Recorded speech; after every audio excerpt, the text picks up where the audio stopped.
Hey everybody, thank you so much for joining us tonight for this post-general election dialogue. I'm Andrew, or most people call me Drew. And thank you, Dr. Gillian and Prof Walid for joining us as well. And of course, Xing Qi, who's done this with me the last 3 times. I think we're pretty happy that this is the last one. Nice to get it over and done with. It's a bit nerve-wracking sitting in front of all of you guys. So the way that tonight will work is for the first 30 to 45 minutes, we'll just have a bit of a conversation up here about the general election. And then after that, we'll have time for your questions. I'm sure you guys have loads of questions for Dr. Gillian and Prof Walid. There's a microphone in the middle of the room. So later on, when we're done with our conversation up here, you guys can line up at the microphone and ask the questions that you have. If you don't have questions, now would be a good time to start thinking about it as we have the conversation. Xing Qi, why don't you kick us off? Yeah. Well, what do we have after May 3rd? I think we have 65.57% of the popular vote. Were you guys surprised by the results? When you say we, what do you mean? Singapore and Hi, Drew, and hi, Xing Qi. Thanks for having me, and also members of NUSS Exco. Thanks for setting this up. Was I surprised? Well, yes, because first, the People's Action Party, and certainly Lawrence Wong broke the hoodoo of the new PM's maiden campaign. Yeah. If you recall, when GCT, Goh Chok Tong, the second Prime Minister, took over and then called an election in August 1991, yes, he did see a dip in the popular vote for the PAP by 2.2%.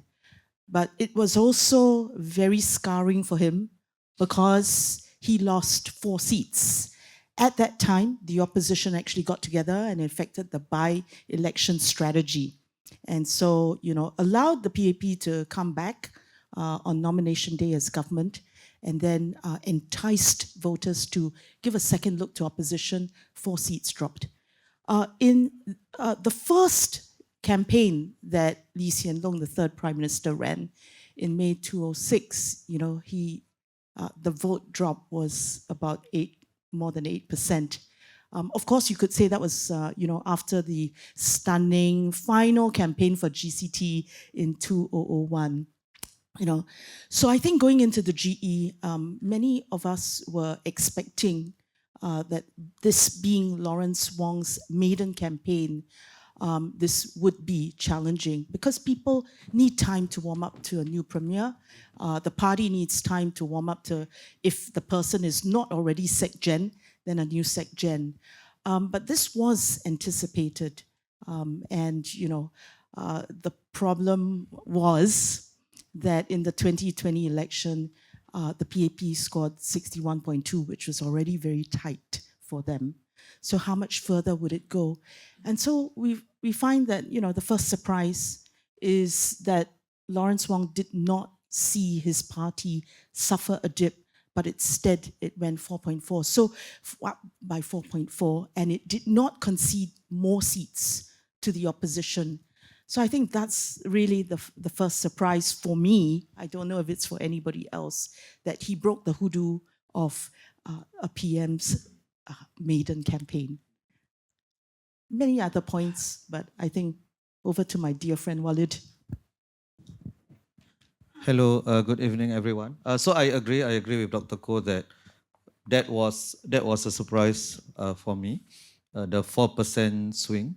The other surprises would be the result in Bukit Panjang really surprised me. Professor Tambaya getting 38% of the votes. That was pretty surprising, and I think there are some larger lessons that we can talk about later on. Hopefully we can develop that point, but I definitely got that one terribly wrong. Maybe even Chee Soon Juan's pretty strong performance, that was not super surprising, but it was still a little surprising for me. So yeah, maybe we can talk about the broader trends later on. I would say I would share one more point, if you don't mind, Drew and Xing Qi. I think GE 2025, in addition to the first point I made, was really about the opposition. And I was surprised that, with all the talk about getting together, forming coalitions, cooperating, making sure, actually they don't split the vote, this did not work. If you recall, in 2023, there was one group that was led by People's Voice, Lim Tien, that got together and formed People's Alliance along with, a few other parties. And then there was another group called the Coalition, which comprised NSP. And that was a looser group that did not register as a new entity. And this was really all set up so that as smaller parties and already in a very fragmented landscape, that they would not end up competing with each other. But of course, the surprise is that after the boundaries were announced, there was a lot of discussion, and we don't know exactly how it went, but it still seemed in the public domain, nonetheless, quite rancorous. And you have RDU, which was part of the coalition, trying to get everybody else to sort of not split the vote. PPP, actually, of the PAR, eventually the People's Alliance, really trying to say it didn't want to split the vote, but it went here, there, and everywhere. And Goh Meng Seng, who led it, actually, in the end, after nomination day, said, "I'm sorry, there are some people who think I'm the spoiler, but I'm not the spoiler." So what happened? We had 3 multi-cornered fights in GRCs and 2 multi-cornered fights in SMCs. The result of which is that you saw the smaller parties actually lose their deposits, right? In Ang Mo Kio GRC, the Singapore United Party, which was part of the coalition, lost its deposit. PPP, part of the PAR group that broke from the PAR group, also lost its deposit. Tampines GRC, you saw PPP again lose its deposit. NSP, which was part of the coalition, also lost its deposit. Sembawang, you saw, SDP and NSP on the opposition side competing against the PAP team, and you saw NSP lose its deposit. Need I go on? So I think the second key takeaway of this is really that the opposition field remains fragmented. There is one party, and this is the happy story of GE 2025, that has now strengthened its brand. It is now filling all the 12 guaranteed seats in Parliament in light blue. And then there is really, it is so far up front from the rest of the field. And so there has to be, that has to be the story as well. The opposition, the fragmentation, and what of the future. They really have to think very deeply about, how they go forward. This includes PSP and SDP. Right. Do you guys think that is the end of the road for such smaller parties? I don't think so. I don't think it's the end of the road for all smaller parties. I do think it's the end of the road for the PSP. I think they are gone as a party for a couple of reasons. One is they put their AAA team in West Coast, Jurong West, and they only got 40% of the vote. So that is pretty disastrous. Second, this was the Tan Cheng Bock party, and Dr. Tan will not be contesting anymore in the next election. So I think that's a huge blow for them. And third, even with all the exposure that Leong Man Wai and Hazel Pot, especially Leong Man Wai, got over the past 5 years, you would have thought that they would have gotten, that was the other thing I got really wrong. I didn't think that they would win, but I thought they would get around 45%. So I do think it's the end of the road for the PSP. For the smaller parties, I think opposition coalitions, and I do think that it is really a media story more than anything else, because coalitions will come when they come, right? So even talk of an opposition coalition now is a bit meaningless, because it wouldn't include the WP. And it will not include the WP because the WP doesn't stand to benefit at all from an opposition coalition. The moment the situation changes, regardless of ideologies, if the cost-benefit analysis makes sense, then you will see WP being interested in a coalition. And now we are nowhere near there, which is why I think when people talk about opposition coalitions, I mean, first of all, without WP, it's meaningless. And secondly, what exactly do we want from that opposition coalition when different opposition parties have different ideologies? So maybe it wouldn't even make sense to have such coalitions. But having said that, if Mahathir and Anwar can form a coalition, anybody can form a coalition. So when the cost-benefit calculus changes, we could see that. But at this point in time, I do not think that is a major story. So for the smaller parties, we must differentiate between them as well, right? So I would say there's tier 1, tier 2, tier 3 opposition parties. Tier 1, only one, WP. Tier 2, PSP and SDP. I think it's the end of PSP. I think SDP has a lot of legs left. Tier 3 would be the others. And even within this tier 3, there's differentiated. Red Dot United is a new party. And I think that probably they will have some legs. Versus Goh Meng Seng's party, right? I don't think Goh Meng Seng is... his ideology is accepted by a lot of people or by the vast majority of Singaporeans. Still, if one is really interested in democracy, I think you can still make a case for smaller parties. So I would disagree with my friend Bertha Hansen, who said that all the quote-unquote mosquito parties should close down. I disagree with that. For the simple reason, one is the WP is not big enough to contest everywhere. Neither is the SDP. So it's still useful to give Singaporeans a choice. So even the statistics that Gillian mentioned, that PM Wong managed to buck that trend, even that is, and it's a fair statistic which I've mentioned as well, but even in mentioning that, I have to also remember that the popular vote when half the seats is not contested is quite different from the popular vote when all the seats are contested.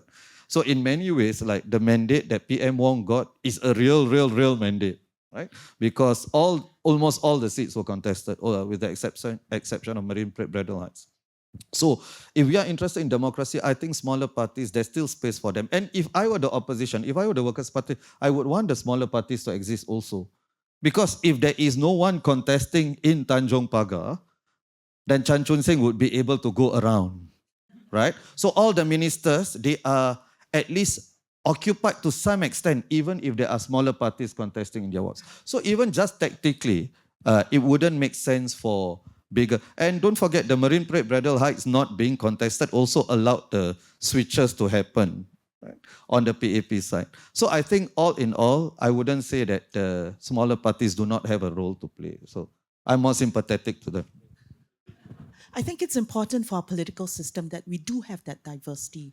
And in fact, I want to honor the fact that Ravi Philaimon, who started RDU in the 2020 election, did so because he said he wanted to allow voters in Jurong GRC at least the choice, a voting choice. And of course, he's carried on since then to build up RDU. And so it's important to have that choice. But, do you have the resources? Do you have the drive ideologically to really build up your party? And so, I think that's quite important. And in this respect and this regard, I'd also honor the Singapore Democratic Party that, just this weekend, not only celebrated, the work of their volunteers, but put out, a reform agenda, so to speak, for SDP, part of which includes very, very pointed strategy in talking about changing the electoral system. There's 6 points to it. And then, has 2 more points to that overall strategy to refresh their party. So really, that's a serious party that's looking long haul. And I think we do need, as Walid has said, opposition parties, and we want to see, with the imagination, with the drive, with the dynamism of Singaporeans, going out there and offering voters a choice. That's quite important, I think. Yeah. So all we're saying is that there are different qualities, and we wouldn't wish them away. We would just wish them well, and ask them, what do they really want to achieve, and our part is just to track, record, and just analyze how they're doing it. You guys have spoken quite a bit about the opposition parties. Can I ask about the PAP side of things? I mean, many of people have said that, and Prof, you said it yourself, this is a relatively strong mandate for PM Wong.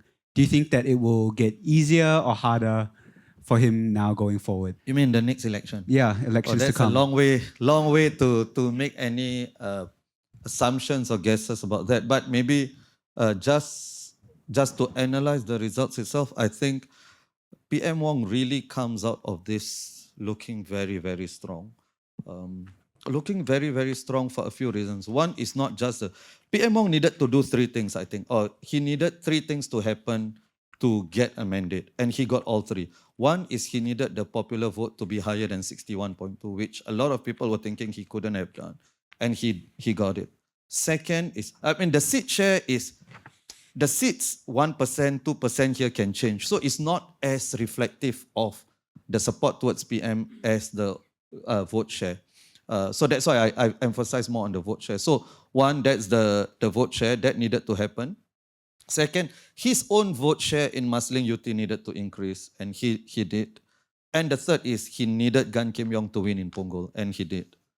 Because he put he put his personal credibility on the line when he made Gan Kim Yong the centerpiece of this election, which was, to be honest, it's a genius move, because that was how you put a face to global uncertainty and Trump tariffs, right? You put it in the hearts and minds of Singaporeans, make it front and center, because tariffs is something that is far removed from a lot of things that, even though it will affect people, but I think in the day-to-day discussions, it wouldn't come out as much. But by putting Gan Kim Yong there and making him task force man and doing whatever he did, I think he made all of that. So all three happened. So I think it is a huge, huge victory for him. What does he do now with this victory? I think now it strengthened his position, not just in Singapore society, but also within his party. And I think he can now say that, and I do think if he says this, he is right to think that a lot of the victory is because of him as well. I think people do like him. All the surveys we have indicate that as well. So he is in a position to tell people, see, I promise this open Singapore, moving forward, consultative, all of these things. And people reacted to it. So this is the direction that the party should go and would go. So I think the cabinet picks will reveal, will give a little glimpse into internal party politics, right? Which we don't get a lot of, right? We don't get a lot of as outsiders, people who don't really know what's going on inside the party, which is a black box. But the cabinet picks may reveal some things about where the power centers within the party would lie. Well, I was just fishing about for some data that my friend David Black at Black Box collected in April. He does monthly surveys using his online panel. And would you believe it that first, with these monthly panels, there are 26 indicators of how government is serving people. And, in April 2025, the ratings of how the government was doing on all 26 indicators was better than ever since they started doing this in September 2023, or at least, what data is available online. So that's first point. Second point, I think if you looked at that contest in Bukit Panjang, it was a rematch between Liang Eng-hwa and Paul Tambaya. What the PAP was able to say is we've done this and that, we've even adjusted based on what residents wanted in terms of infrastructural development. So, that also indicates to you not just that high-level national policy, but at the local level, the PAP was doing its homework. Third, I think, indeed, as Walid had said, there was engagement of citizens to try and look at what citizens need going forward. And, government with funds from MOF, the PM himself is Minister of Finance, putting the money into strengthening social support. So the short answer to your question about the future of the PAP is this, that I think a lot of the support that people gave to the PAP, where there was not what was construed to be credible opposition, was really because of the homework that was done at the national and the ground level. And these are probably lessons that won't go away for the PAP. And if they continue to do so, then I think they will continue to have a strong, sense of the ground and be very responsive in how they govern the country. Second point, they're going to lose far more 3G ministers by the time you get to the next election. So 4G and 5G will be firmly in place. And I think that's the second thing that, a lot of what the leaders are going to do with the PAP grassroots is going to be quite key to make sure that the trust and faith is renewed, for the 4G and possibly the 5G who'll be 35. And so, at this point in time, will continue to have the confidence of the people. Yeah. So the third point is really depends on how the world goes, really. And but I think that, with the support in terms of my finances and all that, people will judge whether, the PAPs actually provided them the stability, the sense of income security and job security that people are looking for. So yeah, a lot more work to be done, although, some of that formula has been figured out. And I think that when the PAP said in November 2023 that the party has to be far more upfront in what it does, then, it's actually achieved that, and 25 has shown that. And if they forget that lesson, so then they'll forget that, then it's to their peril. But I bet that they'll remember that and continue to work hard. Yeah, just to add, so the other 2 points I would make is, one, I wanted to reiterate what Gillian said about on the ground work. So I'll get to that. But the first point is the flight to safety effect, which if we think that was the main thing of the election, and I do think that was, of course, as I said, PM making Gan Kim Yong the centerpiece of this entire election put a face to the precarity of the global situation. So that means that the PAP is still the safe option, which was somewhat in doubt in 2020 when there was a pandemic, and in the midst of the pandemic, people didn't really flock to the PAP as much as they did in the election in 2001 that Gillian referenced earlier, which happened a couple of weeks after 911. PAP was clearly the safe option then. 2020, is it still a safe option? 2025 shows that it is very much still the safe option, right? So that debate is, at least for now, put to rest. The second thing is the tale of three people.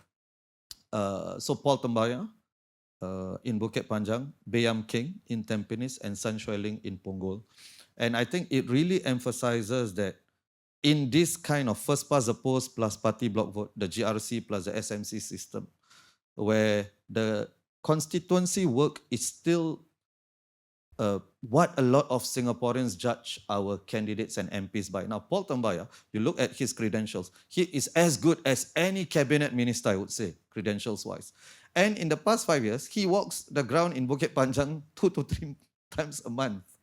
Right? So you cannot say he has not been, nobody says he's not present in Bukit Panjang and so on. However, and having talked to Bukit Panjang residents, they've been commenting on my wall, they have started Reddit threads, and basically how Liang Eng Hua won was because he doubled down all the way on constituency issues, bus routes and shelters, whatever it is, right? But it's constituency issues, and that was really what won the contest in Bukit Panjang. Now, why did I mention Bayam King and Sun Xueling? Throughout the campaign, the PAP actually said that if we win in Punggol, Sun Xueling will be the chairman of the town council. If we win in Tampines, Baey Yam Keng will be the chairman of the town council in Tampines.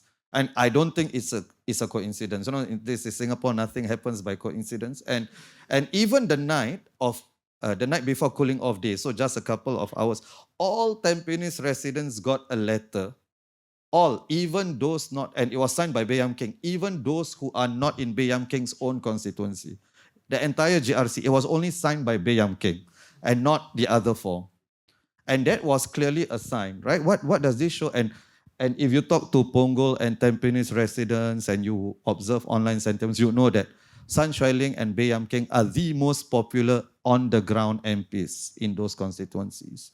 And I think the PAP recognized that and also said that this is why they are going to be the chairperson of these town councils. But then it also brings us to another side, right, of the GRC, which I think you referenced the SDP's 6 point, which I agree with most of it. I just don't think it should be carried by a political party. I don't think it is SDP that should be championing it, with all due respect to Dr. Chi. Because it does seem like, oh, is this a bit of sour grapes? I think it should be civil society that should be the one that should be championing this. And by the way, I am in favor of the reforms, or most of the reforms that is mentioned, including the GRC, because the GRC puts people in an unfair position. What if I like Baey Yam Keng, but I don't like his teammates? Right? The option is between having all of them, including the ones I don't like, or losing all of them, including the ones that I like. So at the very least, I think we need to think seriously about 5% GRC. Like Tampines is a 5% GRC.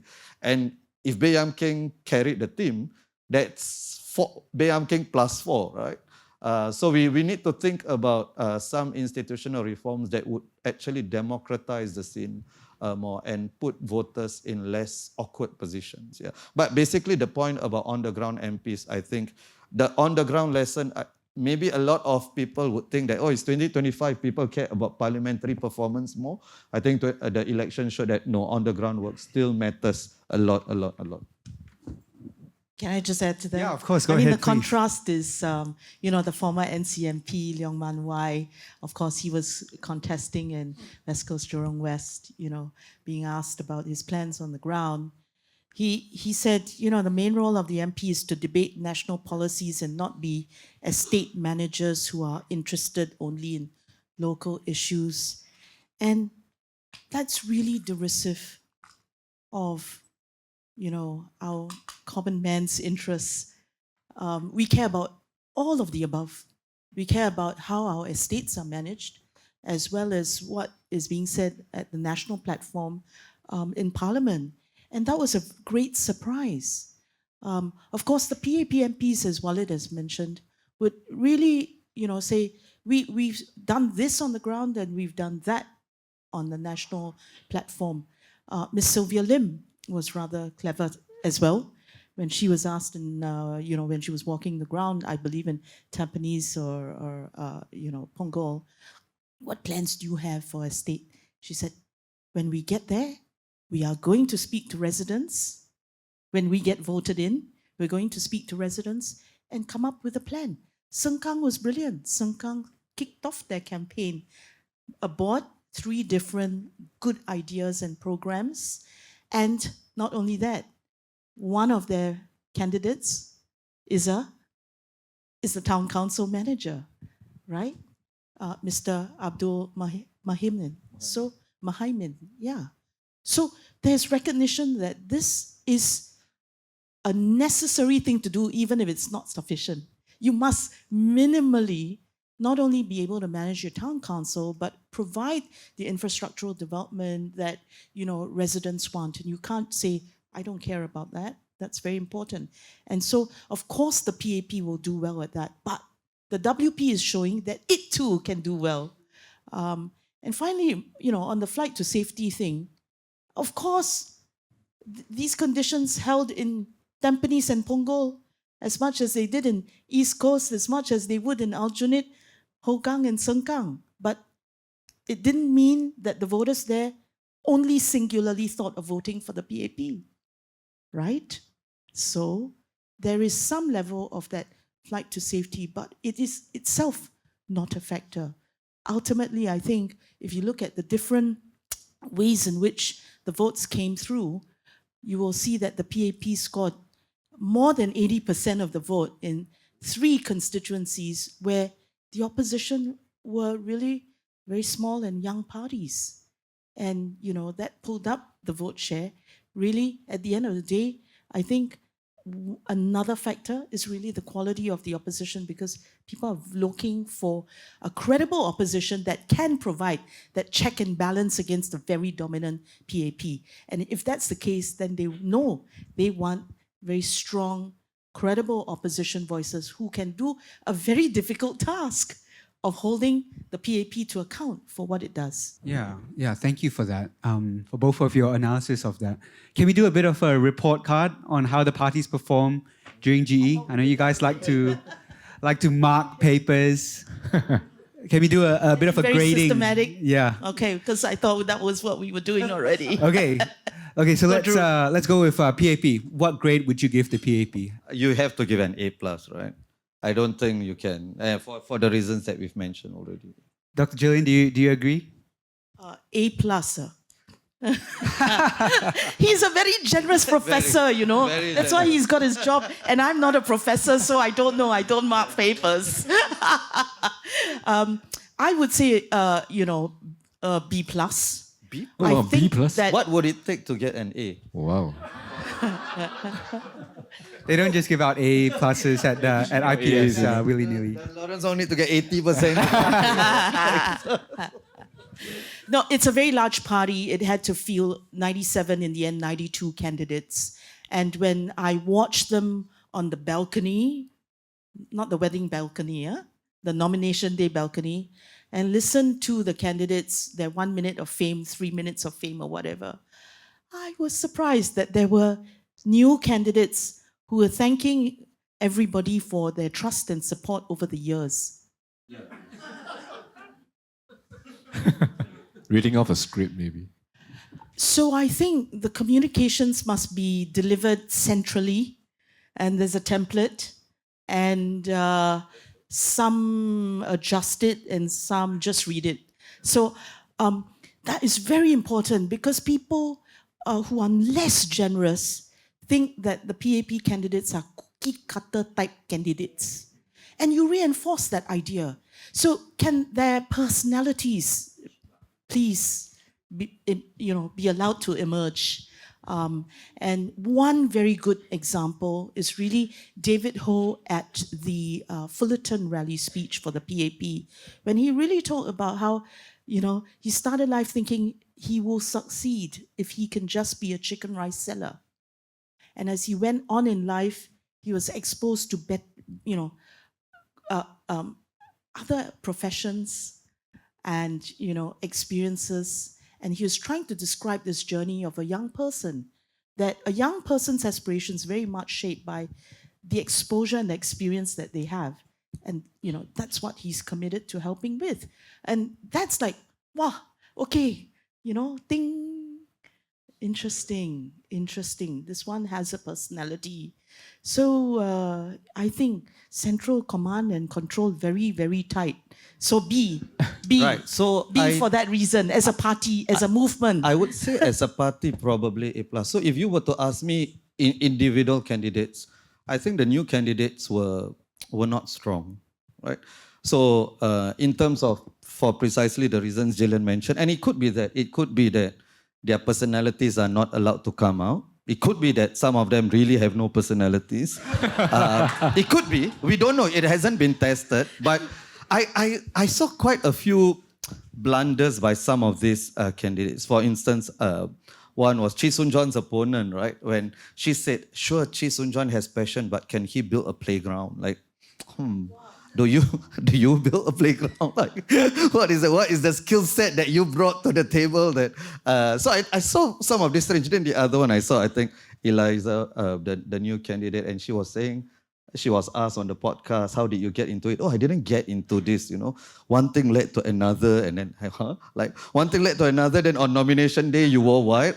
So in those things, I don't think you can blame on central command, right? That one was. and this is the thing I find, I mean, you guys do podcasts as well, right? In a 1 hour conversation, you are going to be found out. You are going to be found out. In an hour unscripted conversation, it's very easy to see personality or lack thereof, right? It comes out quite easily. So I would say, as a party, I would say it's different. And I'm really assessing, and maybe Gillian is right. I was too generous with the saying. So maybe I will revise it. I say A+ for Lawrence Wong. Okay. Okay, that's different. Okay, yeah, B+. Thank you. I mean, speaking of personalities, right? There was one particular candidate who attracted a lot of controversy and still continues to attract some controversy after the elections. Of course, I'm talking about Jalan Kayu MP Xing Qi. Yeah, we're moving on from the report cards for the others. We'll move on to the other parties. Digging deeper. The other parties. Yeah, remove this. I mean, what do you make of all that kerfuffle, hullabaloo surrounding? Right. So Xing I Qi? think there were two particular ministers or potential ministers that their credibility have been completely hurt by this election. One was Xing Qi, the other is Masagos. So Xing Qi is not going to be 51% and 52%, right? And that does hurt. That does hurt the ministers, especially the events surrounding and revolving around that. So I do think that whoever asked whether it's Xing Qi asked PM or PM asked him not to consider, I think PM doesn't need this baggage now. With the mandate he has, he doesn't need the baggage of Xing Qi, and he doesn't need the baggage of Masagos as Minister of Muslim Affairs. And I think with all the goodwill that PM has gotten, it doesn't make sense for him to feel these people who almost lost. I think you were also referring, Drew, to the saga related to the income alliance, the scuppered income alliance deal. And so with the PAP having fielded Mr. Xing Qi in an SMC in Jalan Kayu, and other opposition parties stepping back and not splitting the vote so there'd be a straight fight between WP and PAP. I think even before that, with all the strategists in the PAP, they would have anticipated that this issue would be brought up. And, that in fact, WP was then very, very careful in how it brought up the issue and, put heat on Mr. Ng, saying that, they noticed that no NTUC-related PAP MPs had brought up the issue. And through that, strung the argument from, SecGen NTUC Xing Qi all the way to the two NTUC MPs in Punggol that WP was contesting, right? Desmond Tan and Yowan Ling, and then strung it to Tampines as well, where Tampines Changkat, where you had Desmond Chu, another NTUC PAP MP, was contesting. So it was a kerfuffle, but it was a broader electoral strategy on the part of the leading opposition party to have brought it up. It was a very difficult issue to deal with. I think Xing Qi had to say the deal was taken in good faith, and that you even saw SM Lee explain the situation, so the big guns had to be rolled out to respond to that. I think then, if you just look at the election, the counterweight was really what we then learned about Andre Low, and some reflection on or question about really his commitment to public service with the leaked telegram messages. So net, this is the outcome lah. Sorry, You have NCMP Andre Low now brought in through the performance of Mr. Xing Qi. So you have two for the price of one, Low. I don't think the two situations are comparable in any way. Like, one is a leaked private messages. Like, I mean, honestly, right, when I was looking at that, this is the only thing that they have on this guy. But anyway, I think that PM has, whatever happened, the outcome I think is best for PM. If he's not going to be in cabinet, that's another. Otherwise, questions are going to come up more and more, and it will distract the country and maybe even PM. He would have to answer questions non-stop about it. Right. Speaking of WP, moving on, how would you all grade the I would performance? give WP an A- for this reason, that I think they did really well to. So it wasn't, there was flight to safety. That's one part of the equation. The other is a flight to quality. So WP managed to really resist the national swing, and that's never happened, right? Because usually when there's a national swing like 2015, even WP almost lost Aljunied in 2015, almost. So they did really well to cement their position, and in fact, they won. Sengkang was won quite easily, although I did think that they would win Sengkang quite easily because the PAP team there wasn't that strong. Aljunied was won quite easily, as was Hougang. And Tampines, there was a 14% swing, right? For a first-time team, that is quite an achievement. And overall, the WP won the popular vote in the constituencies it contested against the PAP. And that's the second time running they have done that. So that's no mean feat. Why not A or A+? I do think WP was outmaneuvered on nomination day. I do think that. And I keep thinking that, and I've been saying this from the start, from nomination day, that I thought that WP was a bit greedy, I don't know, greedy, conservative on one hand, and greedy on the other, right? I don't know whether greedy is the right word, maybe ambitious. So conservative and ambitious. Conservative because I thought Aljunied is safe enough. You don't need 3 of your leaders there. You don't need 2 of your leaders there. You can have one, either Pritam or Sylvia, together with Gerald, and then the others. And then Faisal and Sylvia, or Faisal and Pritam can leave. And I thought that could have happened, and I am pretty sure if that happened, they would have won Tampines. I'm pretty sure. Or if that didn't happen, then at least so that's the conservative part. The ambitious part is they went for Tampines and Punggol. If you already send your big gun to Tampines, Faisal, give him some backup, right? Like, don't send Harpreet to Punggol. Send Harpreet together with Faisal. I'm sure Harpreet can get 3%. That was all that was needed, 3% in the end to get that swing, right? So I do think the strategic, if in 2011 Lau Tia Kiang outsmarted the PAP, I think this time the PAP outsmarted the WP on nomination day itself. So just simply for that reason, I wouldn't give an A grade. Yeah. Dr. Gillian, your grade? Okay, I think it would be a B. The new candidates were stunning. Well done. They were definitely not cookie cutter, so excellent. Strategy-wise, I would reinforce the point that it was very conservative. I can think of a few more scenarios if you want to ask me. But I'm not giving free advice here. But it was very, very conservative. And I think that, I attended your podcast with the WP representatives, and I guess I understand what their strategy is, which is to really grow the connection with the ground organically where they can. They rather not parachute people, although they had to with Faisal because they'd not really been in Tampines. Remember, Tampines is NSP ground? Then they went there. Okay. And that's because they said Tampines was calling out to them and they were responding. So they had to parachute a team there and send Mr. Faisal Mana. But really, it was very, very conservative, could have been very, very different. But I think they also felt unsure.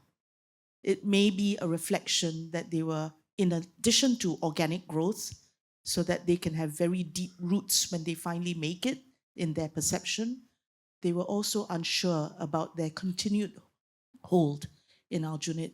So this is really kiasi strategy. Yeah.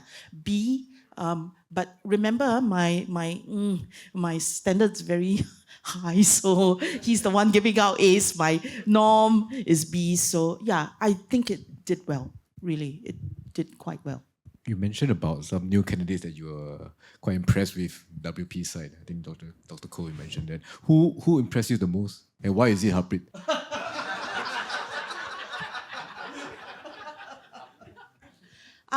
I was going to say Michael Teng, actually. Okay. Yes, Michael Teng, because, of course, Harpreet is really, really their star catch. But in the course of the election itself, I think Michael Teng was very, very good.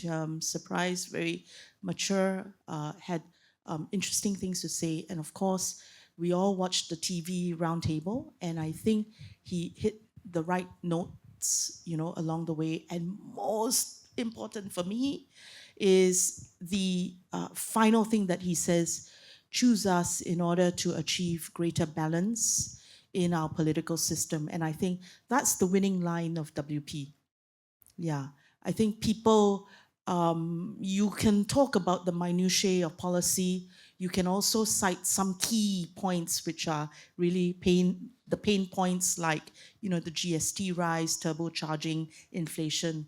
But ultimately, as a system, I think a lot of voters are looking again and again at the opposition to provide a better balance in Parliament to the dominant PAP, which they want. They want to have a strong PAP, do a very good job, but the PAP can only do a very good job if it has a very good opposition, making sure that it's asking inconvenient questions of it. Viswa, you owe me 5 cents, and so that's what was the winning line. And I think Michael Thung just carried it very well for his youth. I would say Eileen.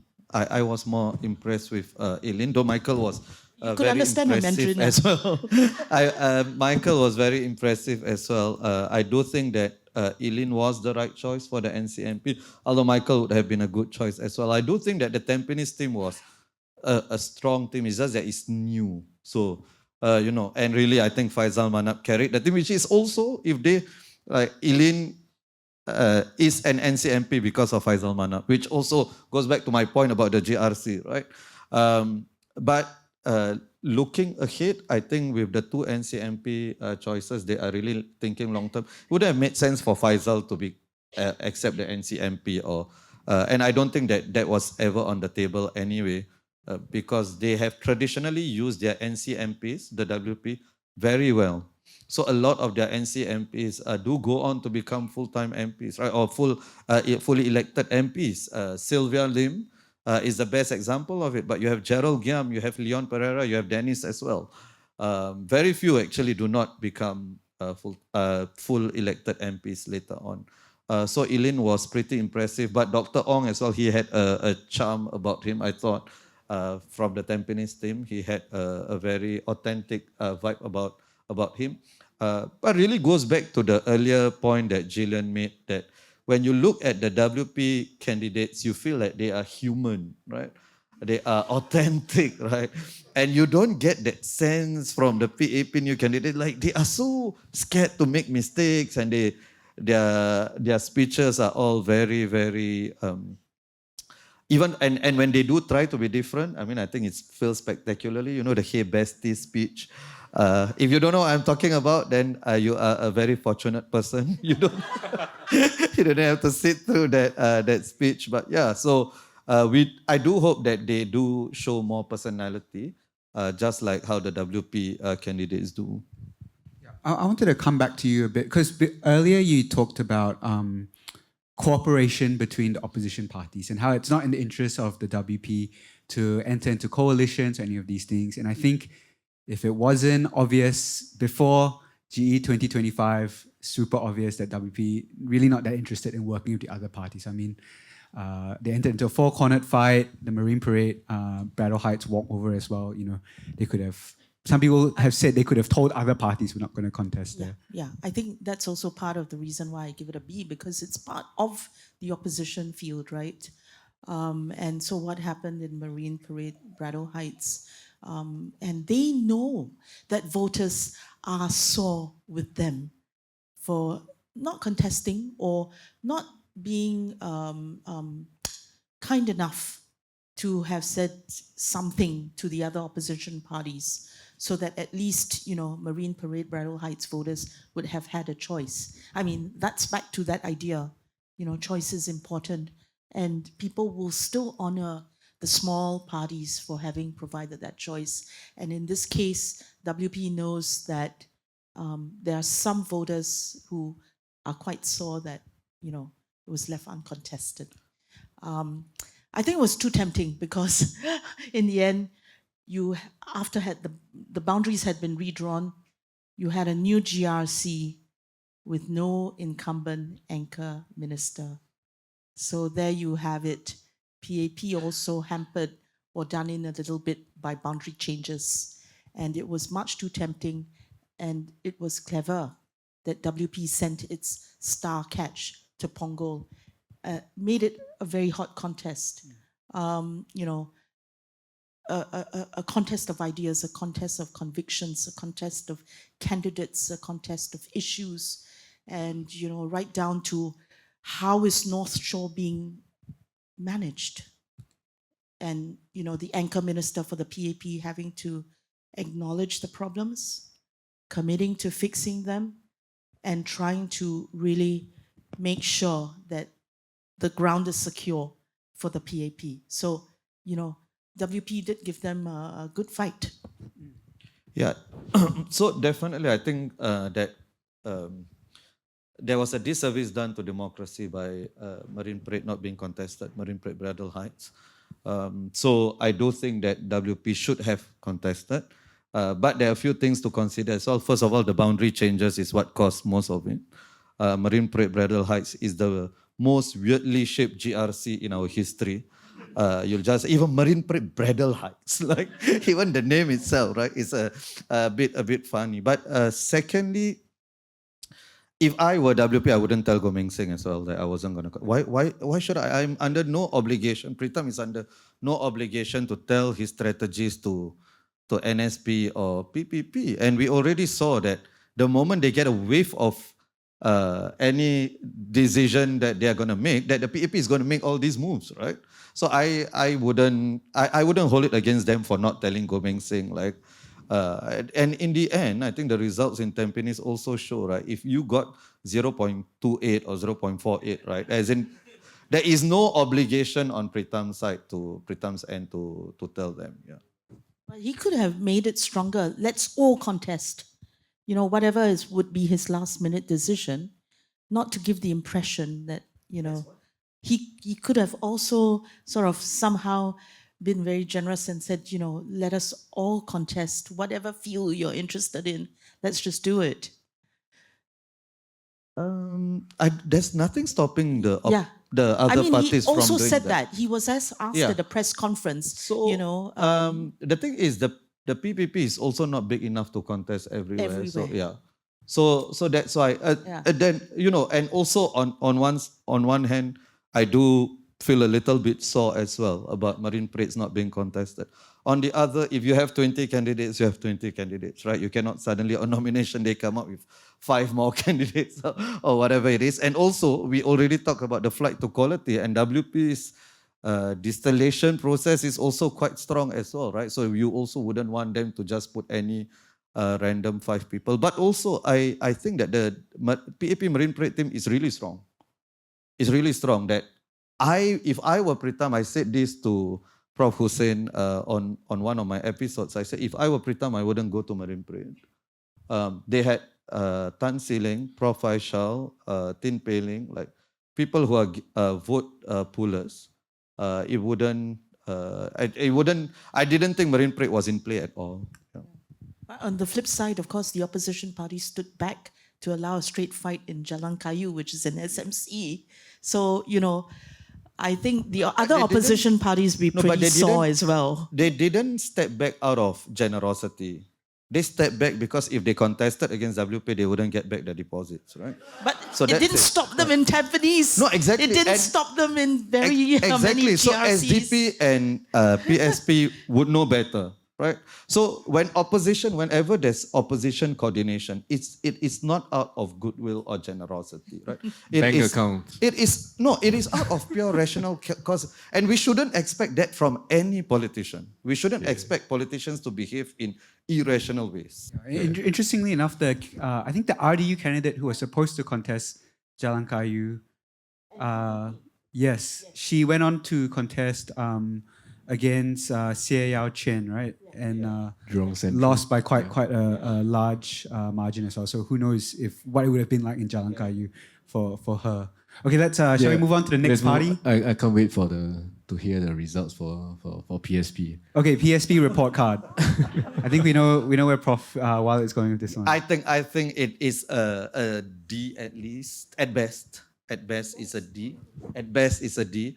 I don't see how it can be seen as anything else other than a failure.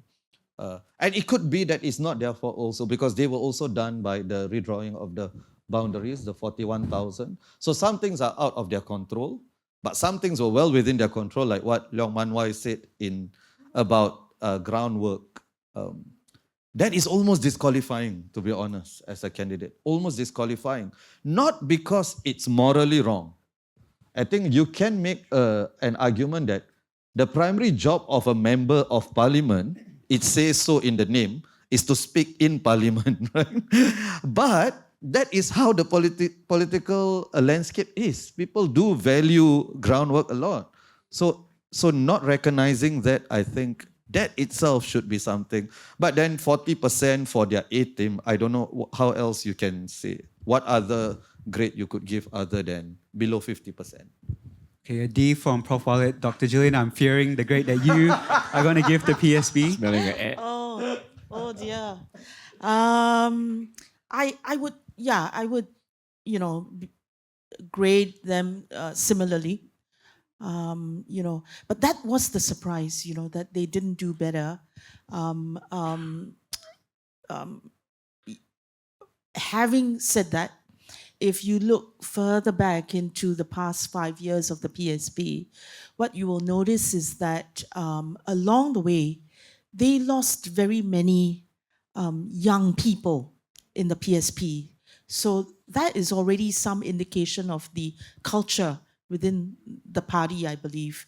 There will be some reasons why they leave, they're pushed out, but there are some reasons, why they step out as well. And then there are very many changes in leadership at the top level as well.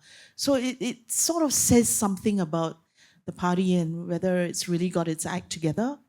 And so I think probably when it came to the election, how it did was somewhat a reflection of that, in terms of candidates and strategy and what is they're putting out in terms of a message. Having said that, I think Stephanie Tan was a very good catch for them, and that was really quite a bright spot for them, and Stephanie Tan certainly acquitted herself very well in the TV debate. She, of course, has a very strong background, background in policy, good mind, and, carried herself very well. So I would say it's far from hopeless. But, you compare how SDP is sort of really seeking to bounce back, and PSP is saying, well, Dr. Tan Cheng Bock is going to step down and not contest any more elections, though he'll still be around. And then we're just waiting for them to send us a clearer message about, what's the future of their movement, what's distinct or different. So it is a big question mark. And I would say D really also because I was very taken aback by what Mr. Leong Man Wai said. There are ideals, but we also know what are the realities of what is demanded of MPs in Singapore today. Same thing. If you've lived long enough, even 10 years or 20 years, you know what's going to happen in the run-up to an election. No surprises. You plan for it. You can't plan to contest exactly and precisely where the line is drawn, whether it's one side of the road or the other. So I think that's quite important. Yeah. So yeah, I wish I could be more generous. Talking about debates, I just want to ventilate. I don't think it is a debate at all. It was what is this, a round table Q&A? You know, yeah. You all would have done a better job, is it? I'm not saying that, but yeah. How would you Why design not give us it? a shot, Come, man? let's put them on the spot. Give us a How would shot. you? How would you design it? I don't know. I mean, we had the 2020 blockbuster, you know, with Jamer speaking with Dr. Qi, you know. I think everyone was looking forward to such a, I guess, contest of ideas and minds, you know. But then we had this round table monologue thing going on. I don't know. It's just a personal thing that I felt very let down by it. Yeah. It definitely wasn't as entertaining as 2020, that's for sure. I mean, we're not looking for entertainment, but when you are... Oh dear, I you was need some not looking to be entertained. Put it on record. but I even think it's without being really being entertained- able to respond on the spot, because it's a reflection of how deeply held, you know, your political positions are. Yeah. You see? So when you are presented with you know, an argument and here are the facts, or this is the way we rationalize it, if you don't believe it, you can't respond.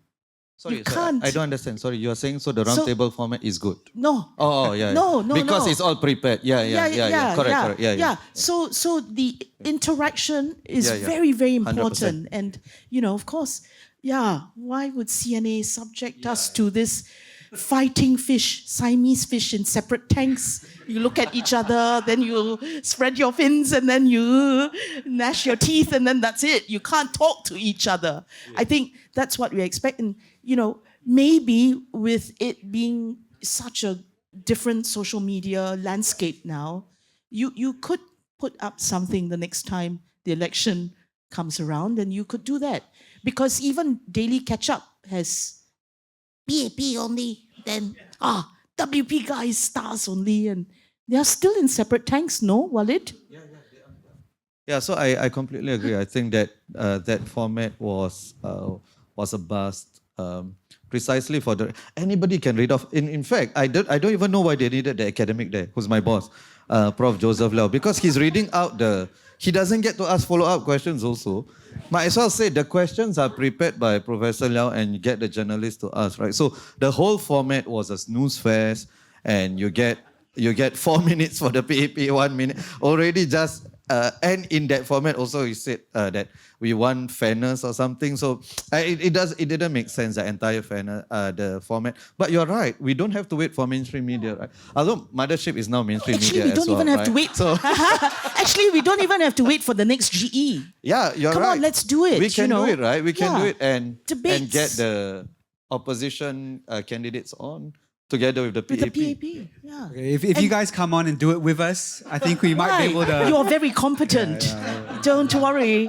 We will cheerlead. We will flip it around. 4 minutes for the opposition, and maybe 1 minute for the PA. And if you do it, you can. You can state the rules, see who will come, and then we will definitely watch. Yeah. I'm not waiting to be entertained. I want to be enlightened. It's a different E word. Very good, very good. Okay, shall we move on to the next? Let's quickly move on to the next party before this idea takes a bit too much root. SDP, what would you give them on the report card? I will give them a C+. It's not a fail for a couple of reasons. One is Chi Soon-Juan did really well, considering that it's a new SMC, considering that he is the biggest victim of the redrawing of the boundaries. Dr. Chi is. So any bets whether Jalan Kayu and Sembawang West will still be around next? I think that's a question that is on a lot of people's minds. So Dr. Chi did pretty well. I think Prof Tambaya didn't, as I said. Again, it's no reflection of him. I think he is an excellent candidate. And also SDP, I think, has breathed a new lease of life now. And that is because of one person by the name of Arifin Shah, where the PSP has failed. For those who do not know him, I suggest you take a look at his speeches. I think this guy is a star in the making politically. The speeches that he gave, I thought were by far, for me, amongst the new candidates, by far, his were the most impressive amongst the new candidates. And Arifin, who's only, 27, 28, I think he may be able to attract younger people into the party as well, which is why I think the PSP is probably not going to be around for too long, whereas the SDP has gotten... I think Dr. Chi has earned... I said before the election, if Dr. Chi doesn't win this time, he has to step down. I have changed my position on that because 47% is pretty decent. I think he's earned the right for one more fight. And also the others, just because of Arifin and Tabaya, they are going to be around as well. And I think there's going to be some rejuvenation. Well, like in a typical classroom, same. Same. But maybe what I can add is I'd give them a C- because I was very, very disturbed by, that Dr. Jijin Wong and Mr. Rifin Shah just did not understand each other, did not get along, and certainly, the very unfortunate gaffe of, Dr. Jijin Wong in referring to her teammate in very, I think, derisive terms. I cringed, at hearing that. It's not comfortable for me. Maybe it's comfortable for older generation Singaporeans. So it suggested to me that this team was cobbled together at the last minute, that, some of these things were not really thought through. People hadn't really interacted with each other for any amount of time. And so I think, why bother? Don't bother. Don't do that. If you are like the WP, you build the team up, they work together, they come together, you can see that. Or at least they know how to interact with each other. And in Singapore, race and religion and these issues are very, very critical. If you can't get that right and you're an electoral candidate, I think that's really very bad. Don't go out there, please. And of course, we know that Dr. Wong was actually from the PSP. And so, this again suggests that sometimes in desperation, you take whoever joins you. It's a bad idea. It's a bad idea. So, yeah, C or C-, sorry. Fair enough. Dr. Chi was just a handful of votes away from at least an NCMP seat. I think that's, quite remarkable. Yeah. RDU, last party. How would you grade RDU's performance in GE 2025? Their second time up. Yeah, I would give a C, like borderline pass, because it did okay, considering the resources it had, and it's a relatively new kid on the block. Having said that, there is also there has been a tendency to dismiss the popular support for PM Lawrence Wong because they say, oh, look at all the smaller parties. All those smaller parties inflated the vote share, which is true factually, but I think analytically it misses the point a bit. Right? For two reasons. One, even the larger parties, SDP and PSP, suffered dips in the vote share. And the second thing is, these smaller parties have been around all the time. Like Tharman was up against RDU as well. And yet, he didn't get as many votes as Jo Teo and Vivian and Chan Chun Seng and Seah Yao Chen, right? I don't think anybody can seriously tell me that Jo Teo or Seah Yao Chen is more popular than Tharman, right? So there must have been something else that happened. It's not just a constant cannot explain variation, right? So the constant of the tier 3 parties have always been there, is there. So that cannot explain the variation. So the variation, I think, can be explained by the other things. And RD is one of these smaller parties that I think that, why do I still give them a pass? Well, they still got back their deposits. They managed to avoid gaffes, which I think is an important thing, So, and I can just say about Jijin, as an Indian, right, there is no other word, literally no other word in the dictionary that gets me more than Kelengkia, right? Nobody, no other word. You just ask your Indian friends here. We all know what that term means, right? But and this is not a defense of Gigi at all. She was actually saying that in the context of praising Arifin.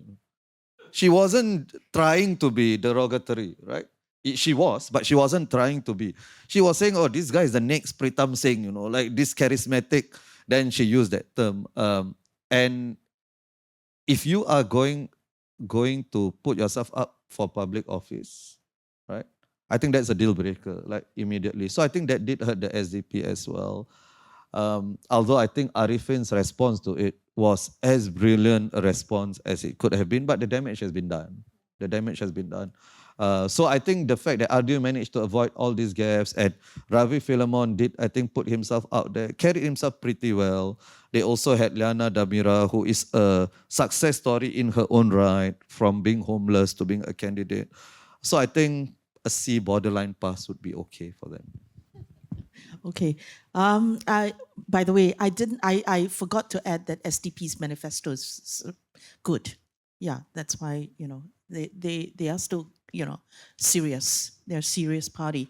RDU, I would give a C minus, you know, because they did not lose their deposit.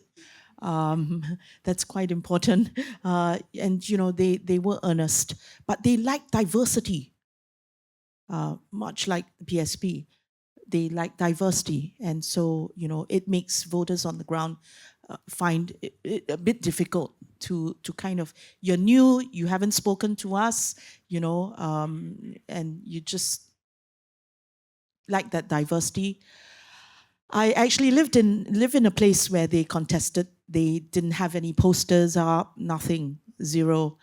You know, I have, you know, I have friends who live in the next constituency down from me, which is, okay, giving it away, it would be, you know, Jurong East, yeah, whatever, graceful. And they said, we don't actually know who the opposition is. So they weren't on the ground, full stop, C minus, yeah. Okay, I think we want to quickly wrap up our discussion on GE. One last question. What do you think it says about the electorate, the results? How do you think the electorate is developing based on, you know, what we've seen, how people voted in GE 2025? I think the voters are becoming more discerning, really, where you see that the parties just got there, PAR, RDU, you know, PPP. NSP has been weak for a very long time now, actually. You'll see that voters just found it very difficult to support them. But they'd still get about 20 plus votes, 20% votes, or in the case of multi-cornered fights, then of course NSP really suffered, PPP really, really suffered. So number one, the voters are quite discerning. They're gunning for quality. As Walid said, there was a flight to quality, and that's because WP is setting the mark, is setting the standard, yeah. This in spite of a few mishaps since 2011, Sengkang 2020, you know, which I think the SecGen of WP has suffered for. So first, the flight to safety, you know, and I think flight to quality and you know, the desire to see a more better balance in Parliament, which then, of course, leads to the second point. That means the protest vote is also coming down. That means, you know, more or less now it's 20%. But it could also be a reflection of the fact that the PAP has done a lot of homework since 2020. I mean, in addition to taking us out of COVID, you know, a massive public engagement exercise called Forward Singapore to really, you know, first identify the pain points of Singaporeans. Second, start to, you know, make the changes. Third, you know, really communicating it, though I think it can communicate it better and more so. And so when it comes to cost of living, job security and all that, you have the short-term measures with the vouchers, you have the longer-term measures with the employability, and you have the very deep measures that come with, you know, greater support for affordable housing, affordable healthcare, things like that. So yeah, I think the voters really are very smart. You must do my estate, but you must do national, and you must help me afford my groceries. You must do all of the above, and you don't do it, I know I'm going to get people who are good enough to highlight these points. And so, yeah, I think that's my description of the voter. We're due to do our survey, and the IPS survey, which is our staple. And basically, there are two things you must remember. First, that when it comes to voters who are better educated, who live in private housing, there's a very strong tendency that they believe it's always good to have elected members of parliament who are from the opposition.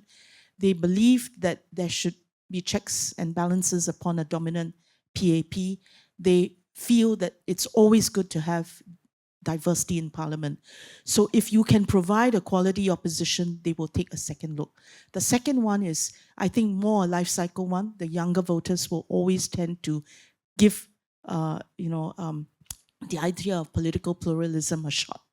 They really feel that Singapore is better served where you have diversity in the political landscape. So, I think that's sort of what we're trying to see if these things hold when we complete our IPS survey, probably, in July.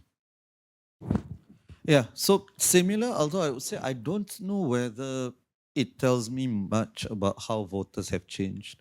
I've always felt that voters, not just in Singapore, everywhere are rational and discerning. And voters will always vote according to their own interests, and they will always vote according to the electoral system. If we had a proportional representation system, voters would vote a different way. So I don't think that much has changed. And I think it actually reinforced status quo in my mind, because I thought the groundwork part would have diminished in the minds of people, the importance of that. I thought over time that would diminish, especially for younger voters. But clearly the result shows that it hasn't. So I think that just shows that I don't think that much has changed in terms of how voters think. They've always valued quality. They've always, even within the PAP, there are some more popular than others. Even amongst the opposition, there's different gradations of opposition. I think all of those have continued.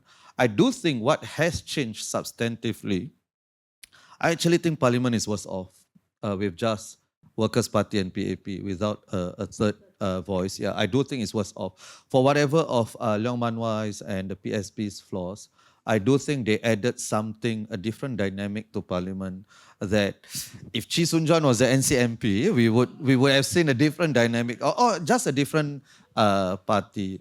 So actually, overall, I think in terms of representative democracy, we are worse off than we were in 2020.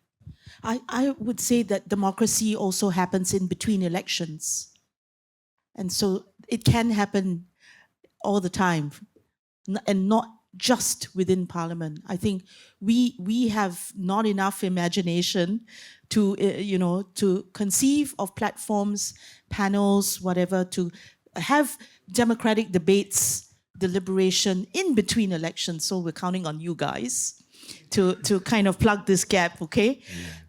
And one more point, because I had said that RDU lacked the diversity, I said that the SDP Sembawang team was disappointing. I would say that voters recognize that.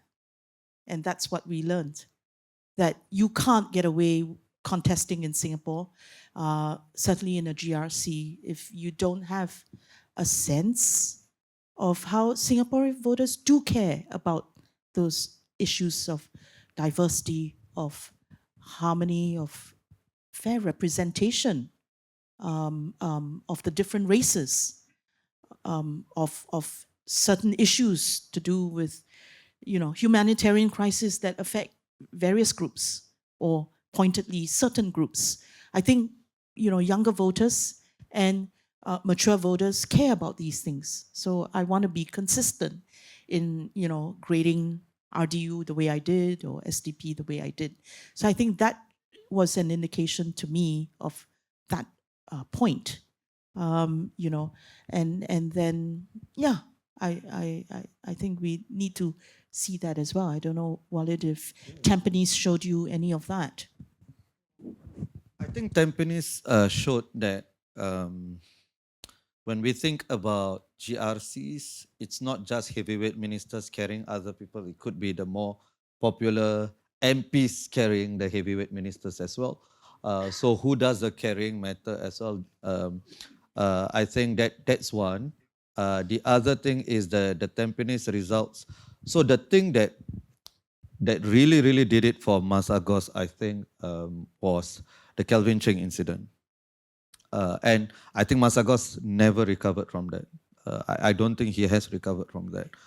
And his entire involvement with the incident, which is why, yeah, we'll see whether the cabinet announcement and whether I'm right or I'm wrong again, as I was with Paul Tambaya's results. But we'll see, yeah. Okay, yeah, thank you so much for that. I think now we want to open up the floor for you guys to ask questions. Don't worry about raising your hands. Why don't you guys make your way over to the microphone and you can queue up there if there's multiple people. But in the meantime, I think Xing Qi has a question. Sorry, just indulge me for a bit. We'll answer fast. Yes. So for the PA+P, they will probably have their cabinet reshuffle soon line up. Just wondering for the picks for, I guess for defense minister, and of course DPM, the next DPM. Wow, I think there are some people in the room who have ideas on who the next defense minister ought to be. Yeah, my bet is that it would be Chan Chun Sing.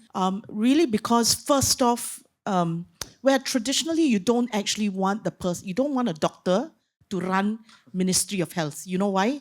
Because all his friends will sit on him. Right? Okay. So it's not a very good idea to have the professional run the ministry as a political leader, because there'll be pressure from your community. But Mr. Chan Chun Sing has been out of that space for a very long time. He was rotated to very many other spaces, from MSF to NTUC to MTI to MOE. So he's been through and he's got a broader picture of government and what it needs. But also still that experience is going to serve him very well. So the interests are much further away, but the experience is still there. So I think most people feel that Mr. Chan Chun Sing would be an excellent pick, given that, and it has happened. Mr. Teo Chee Hean was Minister of Defence previously, in spite of what I had just said. So that is certainly one possible pick, and the most important reason is this, that the geostrategic issues around us are just in such a vortex now that you really do feel you'd want that kind of experience at that desk. And there's need for that, because also the SMS Heng Chee Hao has stood down from government. So I think not just my opinion, people in the room also. Yours? Same. Okay, Prof. Then who is your DPM But pick? we might be wrong, Then egg on our face, Your turn, DPM. No, so honestly, I don't have inside information, as in I really don't. So she does. I wish I did, So but no. my guesses would be next to useless. What I would say is it could be. What I'm looking at is what are the considerations. Is it going to be a diversity thing as well, which there have been rumors about. But I don't know whether any of the three cabinet ministers, the women cabinet ministers now, if they were picked now, people wouldn't say it's because of diversity. You get what I'm saying? So at this point in time, so I don't know what's the consideration there. That could be one consideration. So I, rather than give predictions, I just say where my mind is at. So the DPM would tell us what are the considerations, whether it's diversity and whether it's inner circle as well. Probably he wants somebody in the inner circle. we look at the ministries, and of course the government will say all ministries are equally important, but it's not, right? So we have to look at the big five, big six, and then see who are the more important ministers in Lawrence Wong's minds, in PM's mind. And I think that matters a lot, right? So you think about home affairs, foreign affairs, defense, finance, trade, and industry. And of course, the senior minister, where does Minister Shanmugam go? Does he still hold on to those two? Will he be senior minister coordinating national security? I want to look at where the new, so the 5G, right? So the new political office holders, I think there will be quite a few of them who'll get Minister of State, maybe who knows, even acting minister, and maybe you have SPS as well, senior parliamentary secretaries. Probably can think of a few. You can think of Dinesh, General David, you have Dr. Said Harun, maybe Dr. Hamid Raza as well. So those are the things that I'm really looking at. And of course, just Minister of Muslim Affairs, whether it's going to be Masagos, or is Zaki next in line, or is Faisal going to get a double promotion from Minister of State to a full minister. So those are what I'm looking at. Okay, thank you so much for that. Sir, would you go ahead and introduce yourself and ask your question? Hello, I'm Xing Qi, NUSS member. Thank you for your sharing of the big picture analysis. Can you enlighten us on a little bit of the micro aspect of the top 4 closest constituency? What are their winning factors? What are the youth contributing to these winning factors for the top 4 constituency? I believe they are Jalan Kayu, Punggol, Tampines, and Chee Soon Chuan's constituency. Thank you. Thank you. Good evening. Thanks, panel, for your insights. I'm Tan San Chang, member of the NUSS. I think we have spoken about all the parties except the independents. Yeah. Do we see, and from this GE, actually the independent candidates have actually performed better than some of the parties? That's this first point, and I think that resonates with the flight to quality. Mm-hmm. And will we ever see a NCMP for independent candidates? And what should these independent candidates do at the next GE? Because a lot of them actually are of quite good quality, as you can see, and the result shows, and none of them lost their deposit, if I remember correctly. And should they come together, or should other parties incorporate them into that? And how would that resonate with the ideology? Thank you very much. Okay, thank you so much for your question. So we have one question about the top 4 constituencies that were won by the closest margins and the factors involved in that, and then a question about independent candidates. Okay, so I'll try to take. There was a third person that sat down because I presume the question is the same. Yeah, I thought that was the case. So thank you. So Jalan Kayu, Tampines, Sembawang West, and Punggol, there's a common thread. It is about personalities there as well. So the flight to quality is both in terms of parties and personalities, right? So Jalan Kayu and Tampines, you had 2 of the more unpopular PAP people anchoring those, Jalan Kayu and Tampines, right? And I think I can say this objectively, right? So Sembawang West, it was really the Chee Soon Juan effect, and Punggol, I don't think the WP team, I think they did all right. They didn't do great, but they did all right, considering that there was a DPM, but definitely I think the WP was outmaneuvered, and that explains the 44%. Now, I am not so sure, and my suspicion is, and this is very difficult in Singapore, right? Because to get data, to know 100% why people voted the way they voted, for one simple reason, exit polls are not allowed. You ask a person 2 weeks later, right? They rationalize differently already why they voted things. And this is the nature of surveys. Surveys are very useful. They are a useful data point. But there's all sorts of, and it's very well established in the psychology literature, all sorts of issues with surveys. But not that exit polling is 100% perfect. But how exit polls work is the moment they leave the voting booth, then you ask them what was the number 1 thing you voted on, right? Who do you vote for? What do you vote on? Those would be more accurate than post hoc rationalizations. So it's very difficult. So my point is I'm going to engage in some speculation as well, right? But it does seem to me that from the data that we have, that young voters also went to PAP, right? Based on the constituencies. So it is not necessary that the younger voters would definitely be against PAP. What I would say is, I think Gillian is right that for younger voters, the loyalty to PAP is not as strong. So one time this election they can vote for PAP, next election they can vote opposition. It's unlike my parents where it's if I say anything mildly critical of the PAP, I'm an ungrateful son, right? Which is what my father says, right? What he said when he literally said that when he was around. So I don't think that is still present in young voters. So that is what I would say among for the four constituencies. For Jeremy and Daryl, well, I gave Jeremy his first interview, and I think he is a star. Jeremy did as well. Let this sink in. He did as well as Paul Tabaya did. Right? So 38%. I don't know whether independent candidates can succeed in the long run in a system like ours. I'm quite skeptical that they can. Even though Jeremy and Daryl are really good, they are really good candidates. One is, I think, the novelty effect will wear off of independent candidates. And secondly is just the resources. And I won't be surprised if in the next 5 years, there are co-optation attempts from both sides.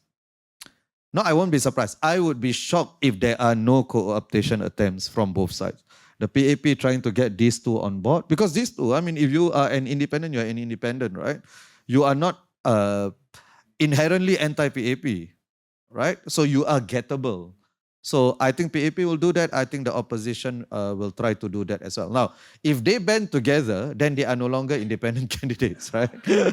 Then they are going to form some party of independent candidates. Then what ties them? There must be some loose ideology as well, right? So that's almost an oxymoron of...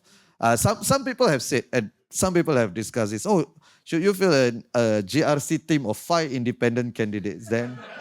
Are they still independent if they come together as a team, right?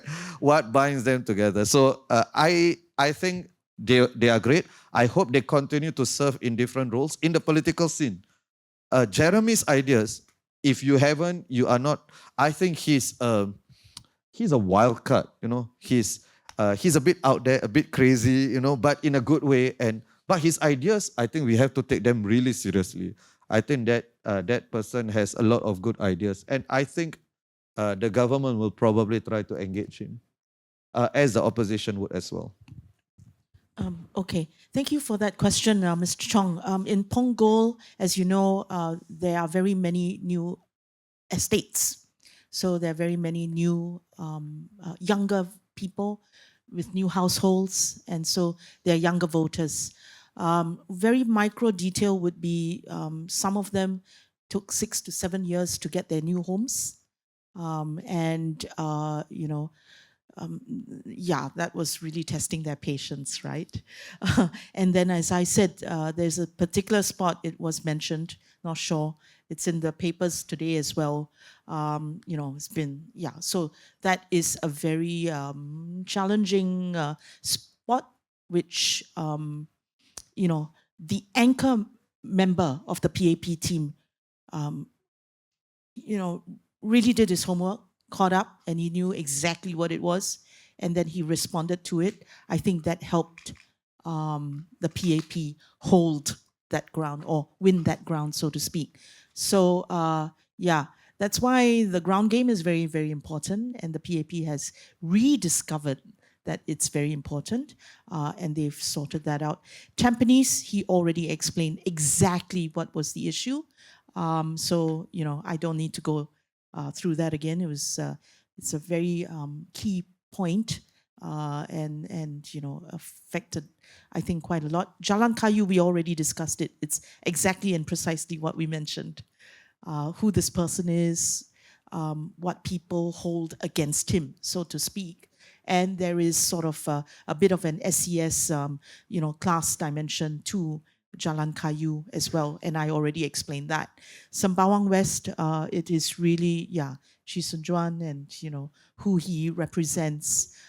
Got there a bit late. So, I think he's got 5 years to work the ground. And if you think that boundaries will change, Singapore is a very small place, Walid. It's true, but they don't have the resources, right? but it's a very small place, but from Bukit Batok to Sembawang is still quite a distance. I drive from Tampines to NTU. It's still quite a distance every day, So I don't You got think 5 it years. would be. It's true, but if you walk as a small party, you walk Bukit Batok, I think you would be rightly aggrieved to see that it's no longer on the map. I don't think that's controversial at all. I don't think we, as people who would be caring about the strength of democracy, that we should just say, oh, then just suck it up and just go elsewhere, right? Because his resources are limited. Where can he walk? Like from Sembawang to Bukit Batok is it's not as if it's just next door, right? That he can go where. So this is quite, where else in between that he would have to walk, right? Yeah. So I'm saying the next 5 years, I'm not saying, from March 15 to April 20, the 23rd of April. So, I think it's really that he was new there, but still very well known and almost got there, right? Goes to show the power of his name and brand. And then, so I've done that for Mr. Chong, Mr. Tan. Independence, I would agree with what Walid has said. And as I said, I think democracy should happen in between elections as well. And so, we look forward to their continued contribution to public discourse. And that would show their commitment to this idea, this vocation of politics. Otherwise, it may have been just something they wanted to do. They thought it was a good idea to do at that time.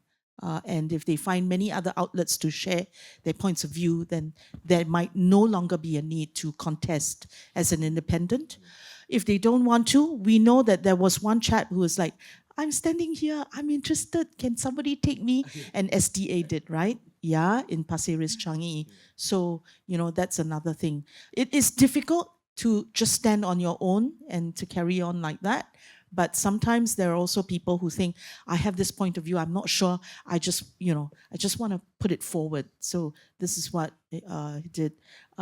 So Jeremy did garner 36.2% of the votes, less than Chee Soon Juan lah. Oh, okay, Tambaya, yes. Okay, then Daryl did garner 23.5% of the votes. So it's still, their public service to the country, to voters. So yeah, we honor that.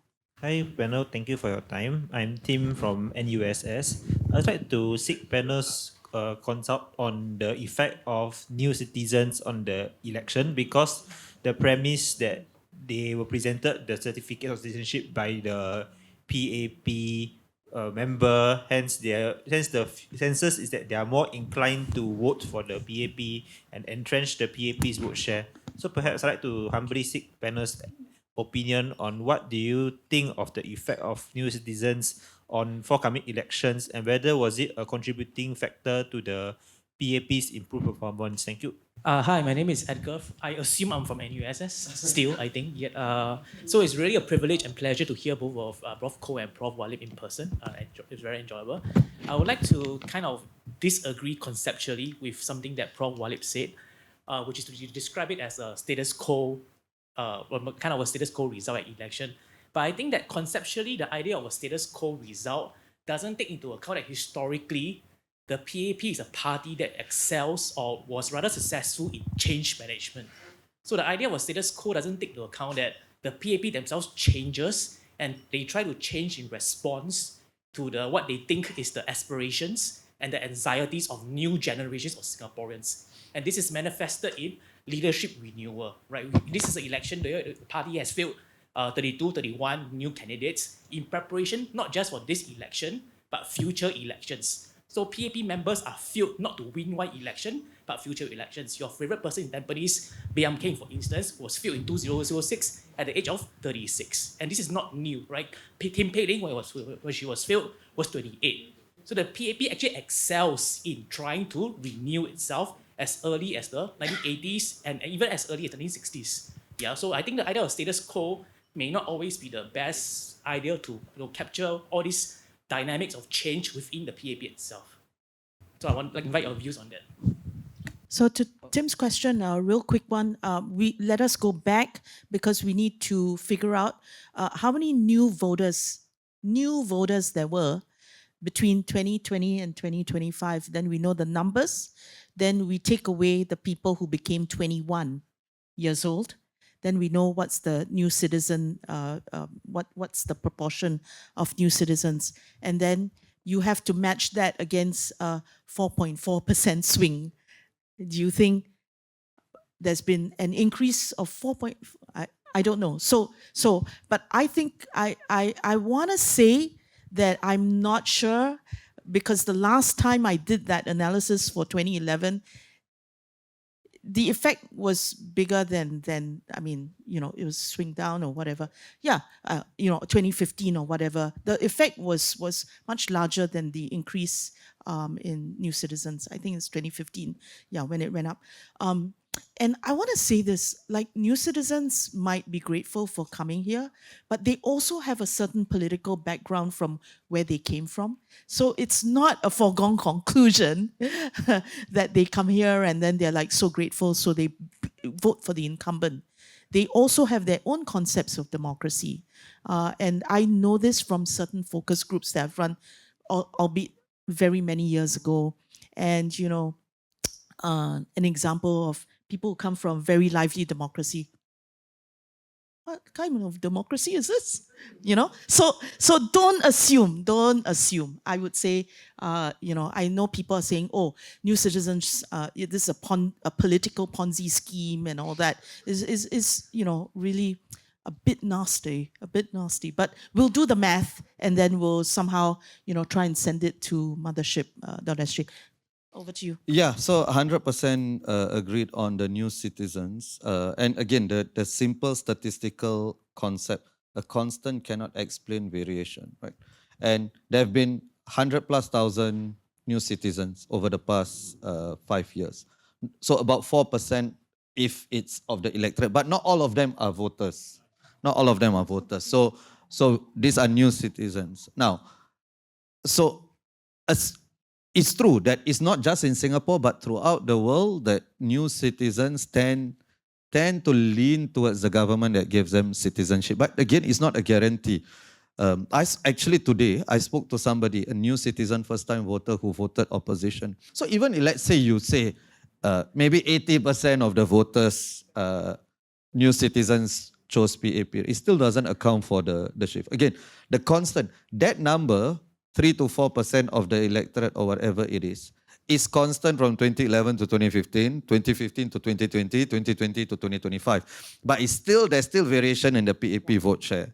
So we cannot say that this is just because of the new citizens effect. I think, I especially saw it the day after.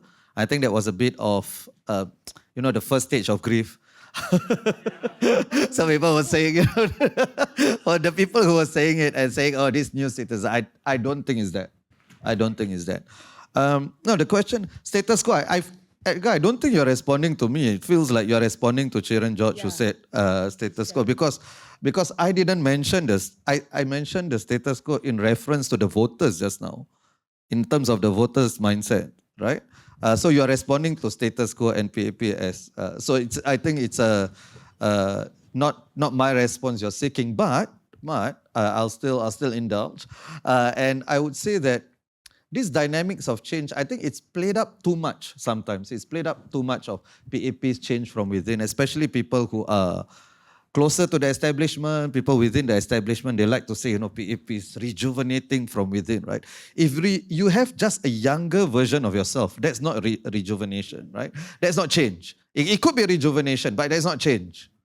Right? And one of the things why the PAP has always, one of the reasons for its success is ideologically it has been able to reproduce itself. It rarely ever deviates from its ideologies, precisely because it doesn't change on those core principles.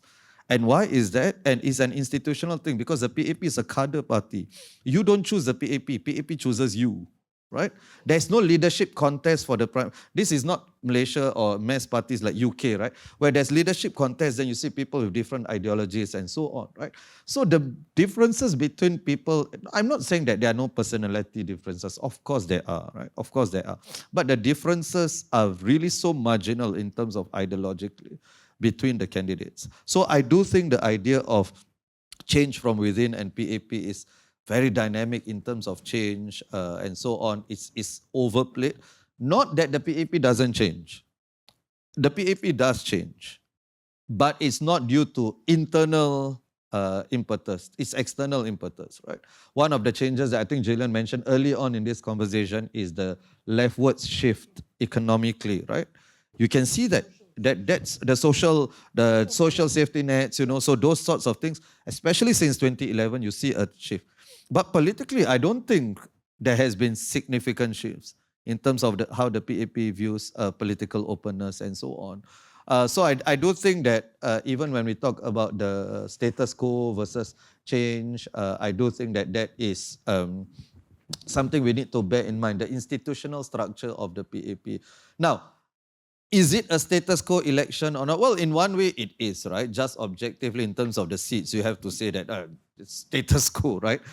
It's not a status quo in the sense that Gillian described it, that status quo would be new prime minister suffering a dip, right? That would be, so in a way, so it really depends on what we are referring to. And I think Chiran was referring to just look at the seat share. And I think just objectively on that indicator, he is right.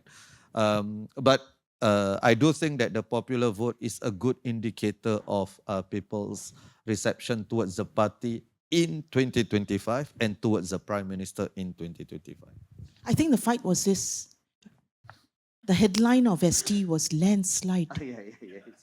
Then Cherian George said, status quo lah. He doesn't speak like that, but I'm speaking to you. It's not a landslide victory for the PAP. No. It's a 4.4% increase. They didn't, there's no change in the seats held by the opposition. So, it's pretty much status quo. Yeah. So it's not landslide. It's a strong mandate for the PAP and a strong mandate primarily for the Prime Minister. And this is when you refer back to how first maiden campaigns are always like a step down, but he not only maintained, he went up. So it's a strong mandate for PM Lawrence Wong. Strong enough mandate for the PAP to carry on. And a fantastic outcome for WP because it held Aljunied, remember? It was, otherwise it would have been more ambitious, right? And it actually went up a little bit in its share.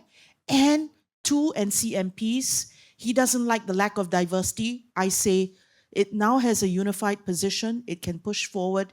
It will be very, very clear what WP's position is going to be. The part is great for party branding, great for organic growth. So status quo on the broad stuff, but there are some really very bright spots there for PM, PAP, and WP. Thank you so much for that. And I think that's all the time that we have tonight. Thank you so much for joining us tonight.